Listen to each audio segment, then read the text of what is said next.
Yuki Yuna Washio Sumi episode 3 started in, again, a pretty ominous way, and we've had Washi talking about the Vertex, the villains. And to be honest, I don't remember much of the villains in the first season. I mean, the explanation for those villains. So it's interesting because I thought I was going to learn more about those villains in this episode. And she even said they're a virus. They're kind of a virus. And this doesn't really explain much. But again, there's a mystery. There's a mystery right there, and we don't know what it is. At least I don't know what it is. I don't remember. So I thought that this episode was going to be focused in some way on the Vertex story, or maybe a mythology, a background check, or anything about the bad guys of the season, who are not guys and who are not human, but they're destroying the world in a way. But nothing like that happened. This episode was a very big surprise to me, and I'm going to try to explain why. First of all, we had no combat at all in this episode. So it was pretty interesting to see the girls connecting even more with each other, the girls having fun, and the girls spending some time together.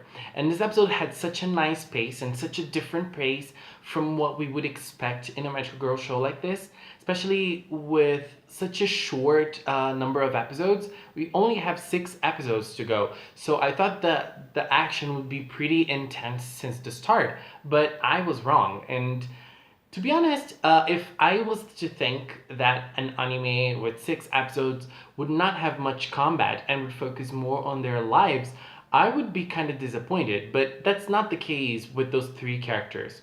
I said in my past Yuki Yuna video that I like Washio a lot as a main character because she is not really the stereotypical magical girl. She's not really the stereotypical main magical girl, and I like that a lot. So it was nice seeing more of her human side and more of her flaws, along this episode. And not only her flaws, but her the way that she interacts with the girls and the way that the girls interact with her. I mean, the 3 of them, they have such good chemistry, and they're such different characters getting together for kind of a bizarre and kind of a sad purpose. But at the same time, it's very nice how they deal with that. And I like how Washi seems to be the one that tries to be responsible all the time, but at the same time she fails that a lot because she's just kid. She's basically a teenager. I don't even know if she is a teenager already. I don't know if she's like 12, 14. But she's just enjoying her life, and this episode showed the little time they have to enjoy their lives before next attacks. So it's kind of like they know when the next attack is going to be. They have a kind of like a prediction, and they knew that it was going to be like a holiday for those girls, and they had time to have lots of fun. And it was so much fun seeing them together and just enjoying life together. And one of the things that I liked a lot about this episode were the corners, the the the Noki corners. When she was dreaming and we were able to see her dreams.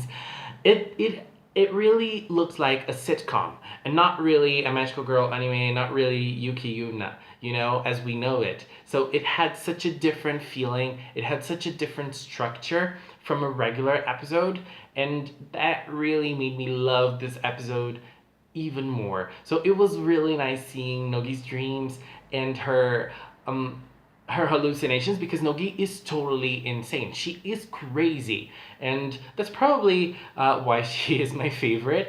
And I don't know. I just feel so happy, seeing her dreams like that, because all of her dreams, they involve the other 2 girls, and they involve the relationship that they have in one way or another. And it was so nice seeing them having fun with an idol show. And there was even a time in this episode in which Nogi and Washi, they danced and sang together a song for kids, and it was so bizarre and so out of place, but at the same time it felt so right in this episode. So this episode was so light And this episode was so soft and it was so easy to follow. It was so easy to enjoy, and that's kind of strange because I don't know about this story, but I know that this story is not gonna be light. I know that this story is going to wreck our hearts. It's going to destroy our souls. And I think that this episode being just lighthearted fun is an omen.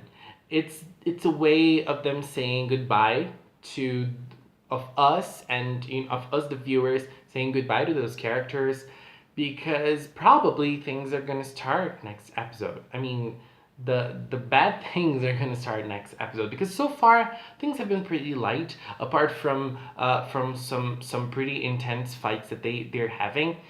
Things are being kind of light for me. So I don't know.